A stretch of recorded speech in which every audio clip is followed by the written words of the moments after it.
kalau untuk berapa lama mungkin kurang lebih udah 2 tahun. Oh, udah 2 tahun ya. Ini untuk suasana itu alhamdulillah nyaman, dari orang-orangnya, dari suasananya, dari suasana warungnya, dari bosnya juga alhamdulillah nyaman. Lalu apa sih tantangan paling sering dirasain saat melayani pelanggan ataupun saat proses produksi? Kalau misal untuk melayani pelanggan, paling kita gimana caranya kita itu harus bisa ngerti karakter dari pelanggan kayak gitu kayak gimana. Kan kadang ada tuh pelanggan yang misal kayak kurang sabar atau kayak gimana. Kalau misalkan dari faktor produksi, biasanya disulit buat nyari bahan yang bagusnya gitu. Ke pasarnya kadang susah, kadang bisa sampai ketangguran nyarinya. Sudah berapa lama bekerja di warung 33 Legenda Pepes ini dan bagaimana suasana kerjanya di sini? Kalau saya pribadi udah bekerja lama di sini udah hampir setahun lebih, setahun kurang, setahun lebih 2 bulan lah. Untuk suasananya ini enak sih, apalagi Karawang, terus suasana kerja di sini baik sama saya. Apa yang ingin Anda ubah atau tingkatkan dalam operasional warung ini?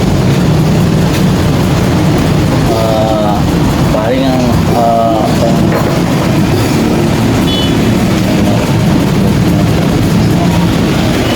mungkin dari operasional jam Jam ya?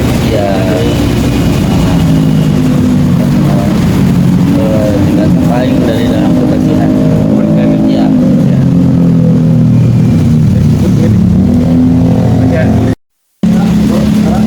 Dari masa sepanjang perjuangan mau mereview apa dari warung kerja. Kalau Bapak sudah berapa lama sih Bapak ataupun Ibu tahu warung banyak kerja ini?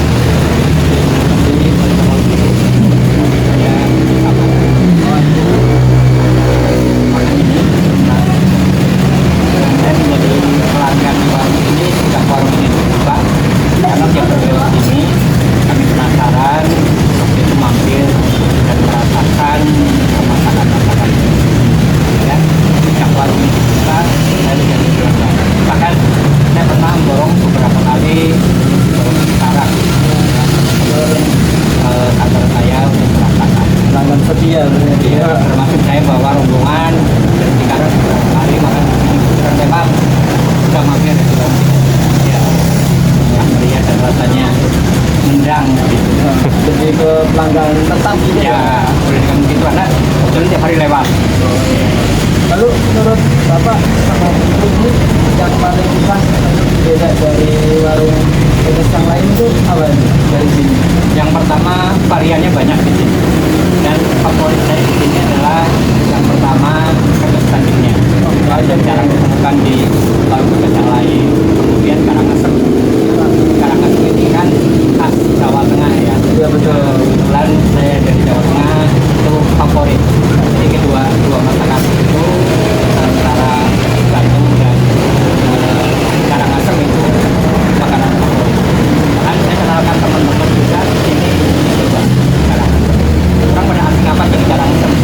Ini masakan siapa? Ibunya begini. Itu rasakan mereka juga tertarik. Jadi dikenal aja Iya. yang bukan Jawa juga ya Pak ya. Lalu rasanya pas dan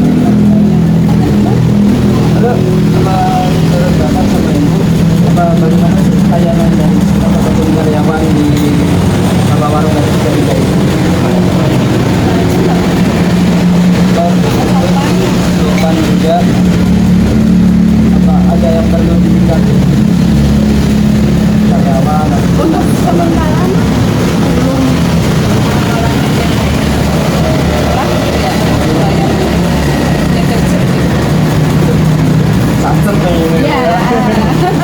Dan tempat makannya juga bersih, harga yang merakyat.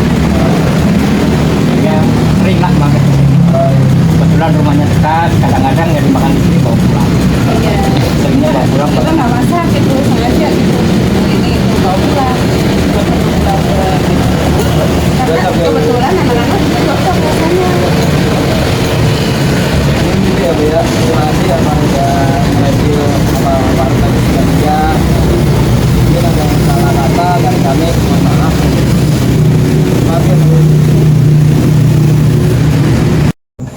Assalamualaikum warahmatullahi wabarakatuh. Salam. Kami bertiga dari kelompok ekonomi manajerial. Saya sendiri Andika Arif Saputra dan teman saya satu lagi. Cira Belia Rahma. Nama saya Raffi Rahma Salbi. Nah, kami di sini bersama owner warung Pepes 33. Nama Pak? Oh, dengan Pak Mahmud. Pak Mahmud. Bisa ceritain Mbak, sejak kapan sih warung 33 Pepes legendanya Pepes Karawang ini berdiri dan awal mulanya itu seperti apa? Kalau warung 33 berdiri di tahun 2012. Ya, 2012. Tagline-nya tinggal Karawang itu tetap buat selama 10 tahun. Dan baru kita bikin tagline legendanya Pepes Karawang. Berarti udah 13 tahun ya? kurang lebih Cukup 13 lama. tahun. Nah, jadi kita berani bikin tagline sendiri legendanya Pepes Karawang. Yang branding kita kan. Nah, kalau awal mulanya sih ya namanya kita usaha ya dari kita seorang pekerja dari pekerja ya, karena mungkin keterbatasan waktu, ada kontrak kerja udah habis apa posisinya kita udah nggak dipakai di perusahaan, nah, jadinya kita pikir ya belajar untuk bikin berusaha gitu kan. Memang niatnya kita emang besar, tapi ya dari awalnya emang kita kecil dulu. Ya. Jadi kita udah besarnya itu udah kita rencanakan dan kita prediksikan. Selama menjalankan usaha ini, apa aja sih tantangan besar yang pernah dihadapi? Mungkin misalnya saat pandemi COVID-19 atau masa di mana sepi pembeli. Ya, pengalaman warung 33 alhamdulillah sih dari buka sampai sekarang mungkin dibilang sampai turun drastis sih mungkin enggak, cuma tetap pengaruh untuk COVID, pengaruh gitu kan, karena emang dari pemerintah kan membatasi gitu kan. Alhamdulillah sih masih banyak yang take away gitu kan. Emang tapi untuk kapasitas DI-nya emang turun ya, dari jadi karena kapasitas meja pun juga dibatasi oleh pemerintah. Kalau masalah penurunan dari pembeli ya waktu pembangunan jalan di depan warung itu kan, waktu pembangunan itu ya kita survive aja gitu kan. Cuma ya alhamdulillah pelanggan kita masih berkenan dan berusaha untuk mendapatkan Pepes 33. Selanjutnya Pak, bagaimana proses produksi pepes dilakukan di sini? Apakah masih dikerjakan manual dan bagaimana sistem kerja karyawan atau tim dapur? Kalau PPDW masih manual. Jadi manual itu maksudnya yang kita produksi tiap hari gitu ya. Jadi nggak pakai produk itu mah ya, cuma jadi kita kerjain sendiri, kita tiap hari harus bungkus. Jadi ya mepesnya mungkin malam, cuma sekarang sebelum COVID saya udah pakai skimmer, kita modifikasi untuk bisa bungkus pepes. Jadi kapasitasnya lebih banyak. Itu doang sih untuk teknologi di pepes mah, hanya untuk mengukus pepesnya sekarang udah pakai mesin. Kalau dulu pakai kompor kayak panci. Tapi sangat bermanfaat ya. Oh iya, itunya. itu mah Majuannya juga iya, ya. sekarang mah malah jadi bisa lebih fresh. Ya, ini tadi kan udah disinggung awal mula buka warung bakso dari kerja dulu ya. Pak. Nah, kan modal awalnya itu kan dari kerja itu ya, modal usaha. Ya, kalau dari kita yang kasarnya minim dana, low budget lah, nah, pasti kita harus kolaborasi. Nah, kolaborasi itu maksudnya apa?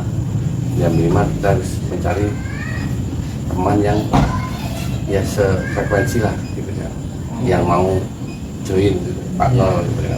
Nah, kalau saya memang bisa bikin warung, memang saya partner sama teman gitu. Jadi akhirnya dia yang modal, saya yang kerja.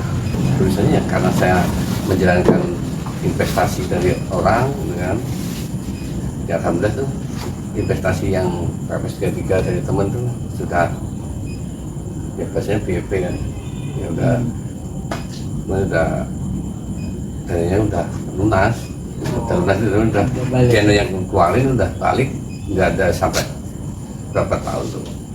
Lalu ini gimana sih Pak buat sistem pencatatan keuangannya? Apa di sini itu masih manual atau udah ngikut teknologi lagi? Oh, kalau mereka mas juga pasti udah ikut gitu kan. Jadi kita udah pakai POS kan.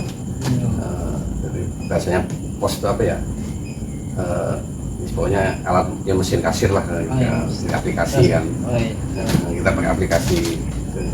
Kalau dulu sih mungkin nggak kira-kira cara manual kan, tapi tetap saya catat manual. Kalau untuk promosi atau pemasaran di sini, apakah masih mengandalkan pelanggan langsung atau sudah ada cara promosi lewat media sosial atau online juga? Kalau promosi sih kita sih otodidak juga. Jadi otodidak itu maksudnya memang dari mulut ke mulut, dari pelanggan. Oke, sampai sekarang pun masih. Walaupun pelanggan sendiri yang secara online kadang mempromosikan kita, banyak blogger-blogger tuh yang tanpa saya ketahui, ya saya bisa ngeliat di IG mereka gitu, tahu ada ngetek lalu 33 gitu kan. Kapan videonya, kapan ininya gitu kan. Ya, jadi secara individu kita sosmed sih ya kadang-kadang saja sih, kadang-kadang tuh maksudnya dari saya sendiri kadang kalau lagi pengen promo di online, lagu cek, Grab, apa Shopee, ya udah saya otak-atik gitu kan. Kadang saya juga Google My Business gitu kan, saya promosiin buat pengen tahu dari berapa hal gitu kan. Dan alhamdulillah sih kalau Google My Business kayak gitu, interaksinya mah banyak gitu kan. Jadi dari awal iklan yang saya pasang gitu kan, kadang yang nelpon pengen tahu produk saya itu bisa sampai ribuan gitu kan. Jadi interaksi pengen menanyakan gitu, terus searchingnya gitu kan. Kalau di rumah kan ada searching, cuma pengen ini siapa sih, apa sih, nah, gitu kan. Dari situ aja kan tujuan kita kan seperti itu kan, dari memperkenalkan. Makanya ya saya sih bersyukurnya gitu, mungkin dari algoritmanya Pepes, karena banyak yang ngetek itu kali ya. Nah, kan kalau di Kerawang tuh misalkan pekerja atau tamu pengen makan, ngetik restoran terdekat gitu kan. Nah, ya alhamdulillah sih warung Pepes Jaga pasti di atas gitu kan. Makanya kadang sering kita dapat orderan. Jadi yang nggak kenal gitu kan, lihat dari Google Map gitu kan. Sama ini Pak, terakhir, bagaimana cara menentukan harga jual pepes di sini dan kira-kira berapa banyak porsi yang terjual setiap hari saat ramai dan saat sepi? Intinya profit itu 30%. Jadi ini kalau membuat menu ya, kalau ini saya sendiri ya, kalau tadi, jadi harga itu kan sensitif. Buat pelanggan itu kan sensitif. Tetehnya kan naik seribu aja pasti, itu secara manusiawi pasti lah. Gitu kan. Nah, makanya kalau di saya di Pepes Jaga memang sebenarnya kadang kalau membuat mau menaikkan harga itu tidak langsung, misalkan ini pepes ayam, ya kan? Karena apa, harga bahan bakunya naik, ya harus dinaikin dong. Nah kayak gitu kan. Tadi misalkan harga kita belinya modalnya seperti ini, nah ini minimal harus naik 25% ya kan? Iya. Nah, dan 25% itu aja kan orangnya pasti ini gitu. Nah, saya makanya saya bikin menu baru. Jadi menu baru ya kan. Jadi menu baru aja tuh, sebenarnya menu yang bukan yang pepes ayam maksudnya. Menu baru misalnya saya bikin itu kan belum ada ayam bakar nih. Saya bikin ayam bakar. Nah ayam bakar tuh harganya udah up 25% sesuai dengan tadi kan. Nah itu kita pantau harganya mungkin apa, penjualannya tuh ramai apa enggak gitu kan. Nah, ramai kan, ramai terus. Nah, mau nggak mau kan akhirnya kita kan bisa tinggal ayam bakar. Nah dan dengan itu kan mereka sudah tidak ada komplain lagi karena ayam bakarnya aja udah naik 25%. Nah, jadi waktunya itu kan bisa relatif, bisa sebulan atau 2 bulan gitu kan. Biar bahasa saya sih menghipnotis dulu lah, menghipnotis pelanggan dulu gitu kan, biar tidak ada kan tidak usah harga itu kan kayak gitu, naik 1.000 aja, nah naik dulu ini. Mereka itu kan tidak bagus, dia tahu kalau harganya di pasar itu pada naik, tapi mereka itu kadang sesuatu kadang nggak ngerti. Benar sih, maunya mau pengen makanan murah gitu kan. Gitu. Tapi ya pelanggan itu ya begitu. Jadi untuk mensiasatinya mah saya membuat menu baru untuk di up ya. Jadi kalau masalah bahasanya apa ya, yang bahan baku itu kan yang tadi saya bilang pokoknya mah kita bisa dapat profit 30% aja udah untung gitu. Jadi satu item itu kan hitungannya harus ada perhitungan dari bahan berapa, bahan bumbunya berapa, gasnya berapa, karyawannya berapa, gitu kan. Walaupun itu sebenarnya hitungannya dalam satu mau menentukan harga itu seperti itu. Jadi jangan ya boleh sih asal-asalan sih boleh. Tapi saya belinya 10.000, saya jual 15.000, berarti untung dong 5.000 gitu kan.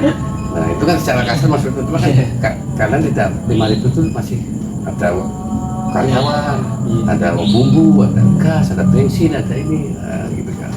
Nah, jadi kan perhitungannya harus minimal tuh memasukkan lah berapa persennya, misalkan modal dari ikan mas 10.000, ya, berarti kan hitung aja misalkan 1.000 itu udah masuk bumbu, gitu kan. Nah, terus ya itu aja 500 karyawan. Nah itu artinya kan bisa ketemu, oh harganya ringan 15 sampai 20 itu udah profit. Nah itu ya. Jadi tidak apa ya asal-asalan yang penting yang tadi bilang itu kan kali ini kalau dijual 2.000 dijual segini udah untung 2.000 udah untung 2.000 itu kan tenaga kalian belum dihitung gitu loh ya itu tenaganya itu belum dihitung dapatnya cuma saya belinya 10.000 saya jual 15.000 untung 5.000 gitu kan gak taunya di situ ada yang bungkusin, yang masukin, yang ini, yang masak. Ada lagi ya? Mungkin bisa cukup ya, seperti itu ya Pak. Cukup sekian. Assalamualaikum warahmatullahi wabarakatuh. Analisis ekonomi manajerial UMKM Warung Pepes 33.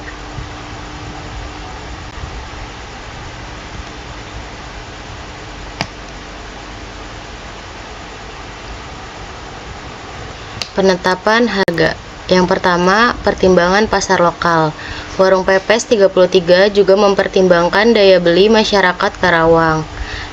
Harga harus terjangkau oleh yang pertama pelanggan lokal, yaitu seperti buruh, pelajar, keluarga menengah ke bawah.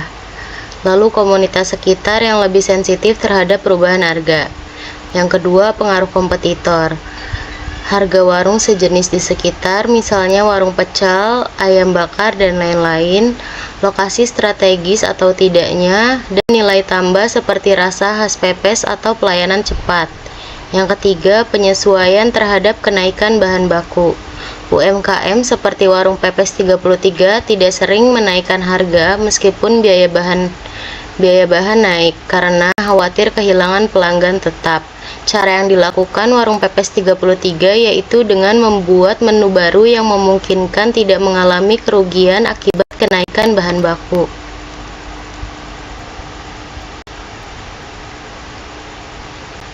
Selanjutnya, pengelolaan biaya dan efisiensi. Yang pertama, jenis biaya yang dikelola. UMKM seperti Warung Pepes 33 umumnya memiliki dua jenis utama biaya, yaitu biaya tetap atau fixed cost, seperti peralatan dapur, kompor, panci, lemari es, dan lain-lain, dan gaji tetap. Lalu biaya atau variable cost, seperti bahan baku harian, ayam, ikan, bumbu, daun pisang, dan lain-lain, gas LPG, air, dan listrik. Yang kedua, strategi pengelolaan biaya. Beberapa hal yang dilihat dalam praktik UMKM Warung Pepes 33 yaitu pengadaan bahan baku, membeli bahan langsung dari pasar atau supplier lokal dalam jumlah terbatas untuk menghindari pemborosan, tidak menyimpan bahan terlalu lama agar tetap segar dan menghindari kerusakan, termasuk efisiensi stok. Lalu selanjutnya manajemen tenaga kerja, sistem upah per bulan, pembagian tugas yang informal atau multitasking, membantu efisiensi sumber daya manusia atau SDM tapi bisa menurunkan produktivitas jika tidak diatur dengan baik. Lalu penghematan energi, yaitu menggunakan kompor gas efisien atau berbagai peralatan saat memasak dalam jumlah besar untuk menghemat gas. dan penggunaan alat modernisasi untuk produk pepes lalu fresh. Yang ketiga, tingkat efisiensi operasional. Beberapa indikasi efisiensi dan inefisiensi yaitu produksi dan penjualan dilakukan dalam satu hari. Meminimalkan penyimpanan. Pemilik turun langsung mengurangi kebutuhan pengawasan khusus. Tidak adanya struktur organisasi rumit, jadi keputusan cepat. Karyawan dilatih secara sistematis agar paham seluruh operasional warung pepes 33. Inefisiensi. Jika belum ada SOP dapur, bisa terjadi kebingungan saat ramai, ketergantungan tinggi pada tenaga kerja manusia, keterbatasan skala produksi.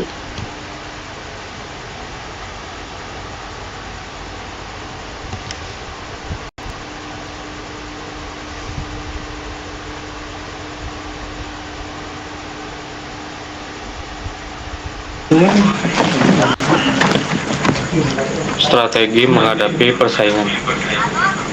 UMKM kuliner seperti warung pepes 33 menghadapi persaingan dari berbagai arah, mulai dari rumah makan lain, warteg, hingga pedagang online. Untuk mempertahankan eksistensi dan menarik pelanggan, warung pepes 33 ini menerapkan beberapa strategi berikut. Yang pertama ada diferensiasi produk, yaitu memanfaatkan cita rasa khas pepes sebagai keunggulan utama. Nah, yang jadikan ciri khas itu adalah menggunakan bumbu khas rumahan yang autentik, menu pepes beragam, ada aneka pepes ayam, ikan, tahu, dan pengelolaan juga yang menjaga kesegaran dan rasa tradisional. Dan terus yang kedua ada kompetitif. Harga kompetitif yaitu menetapkan harga yang sesuai dengan daya beli masyarakat lokal, merupakan strategi bertahan yang penting meskipun bahan baku kadang naik. Warung pepes 33 menahan kenaikan harga dan lebih memilih untuk menjaga porsi, yaitu efisiensi bahan, dan menyusun paket hemat antara pepes, nasi, minum agar terlihat lebih terjangkau. Dan yang ketiga ini ada pelayanan cepat dan ramah. Pelayanan yang cepat dan ramah menjadi pembeda dari pesaing yang lain. Jadi di sini ada pelanggan tidak menunggu lama saat makan jam siang. Terus karyawan berusaha membangun kedekatan secara informal dengan pelanggan. Terus di sini ada yang keempat, ada lokasi dan aksesibilitas. Strategi lokasi yang dekat dengan pemukiman dan perkantoran memberi keuntungan. Yang pertama ada target pasar jelas, seperti pekerja, warga sekitar, mahasiswa, dan mudah dijangkau dan tidak butuh promosi besar-besaran. Yang kelima, promosi sederhana tapi efektif. Walau belum sepenuhnya digital, promosi dilakukan melalui word of mouth dari pelanggan loyal. Jadi dari mulut ke mulut. Dan ada memberikan pelayanan memuaskan agar pelanggan merekomendasikan ke orang lain. Terus ada penempatan spanduk dan atau banner sederhana di depan warung. Terus yang terakhir yaitu yang keenam adalah fleksibilitas menu. Menyesuaikan menu dengan kondisi pasar atau permintaan pelanggan juga menjadi strategi. Yang pertama ada menambah menu tambahan seperti sayur, lalapan, atau sambal khas, dan menyediakan lauk alternatif jika stok pepes habis. Selanjutnya, pengambilan keputusan operasional. Yaitu ada beberapa poin di sini yang kami jelaskan. Yang pertama, dilakukan langsung oleh pemilik, fleksibel dan adaptif. Kedua, produksi harian berdasarkan pengalaman cuaca. Ketiga, jadwal fleksibel, karyawan multi tugas. Dan selanjutnya, pengadaan bahan segar setiap pagi.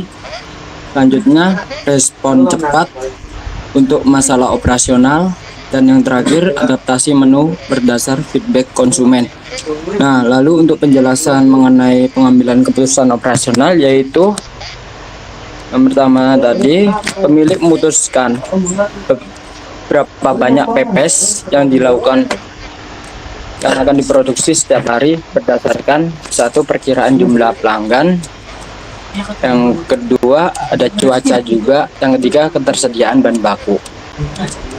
Yang kedua penjadwalan kerja karyawan.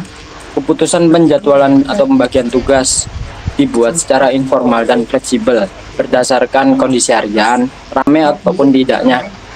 Lalu jumlah tenaga kerja yang hadir dan karyawan multi tugas melayani pelanggan sekaligus membantu dapur. Yang ketiga ada pengadaan bahan bakunya. Pengambilan keputusan soal pembelian bahan baku dilakukan setiap pagi, yaitu membeli bahan di pasar tradisional setempat, menyesuaikan jumlah pembelian dengan estimasi penjualan hari itu, dan fokus pada bahan segar untuk menjaga kualitas. Keputusan ini menunjukkan efisiensi modal kerja karena tidak perlu menyimpan stok besar yang beresiko rusak.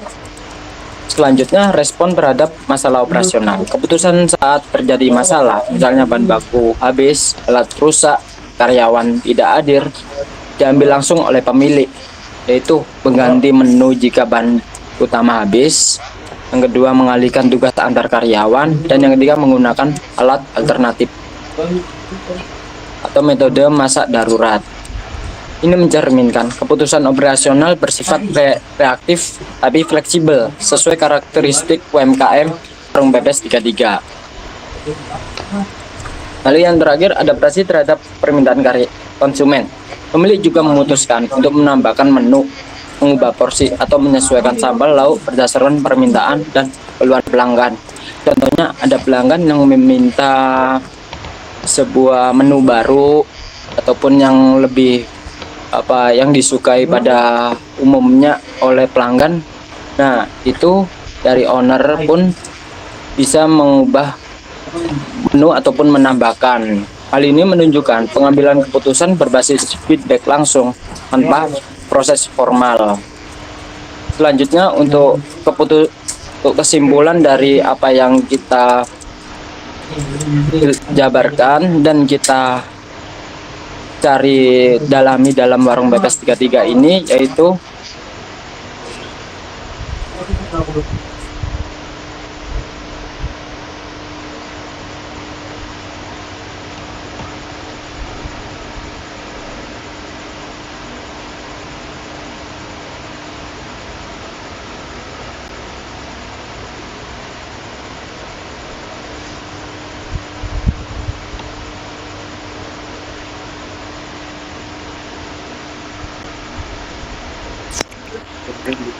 kesimpulan utama, yaitu kesimpulan yang kami jelaskan dan kita dapatin dari warung pepes 33 ini, yaitu kekuatan utamanya cita rasa khas, harga pun terjangkau, dan kedua pelayanan cepat dan efisiensi tinggi. Dan yang kedua yaitu tantangan, tergantungan tenaga kerja yang manual dalam warung pepes 33 ini, dan belum ada SOP baku, sekaligus persaingan digital di saat era modern sekarang ini. Lalu yang terakhir adalah efektivitas manajerial di warung pepes 33 ini, termasuk efektivitas manajerialnya lebih efektif dan adaptif dalam skala kecil, dan perlu sistemisasi untuk jangka panjang. Mungkin seperti itu yang bisa kami dapatin dari warung pepes 33. Terima kasih.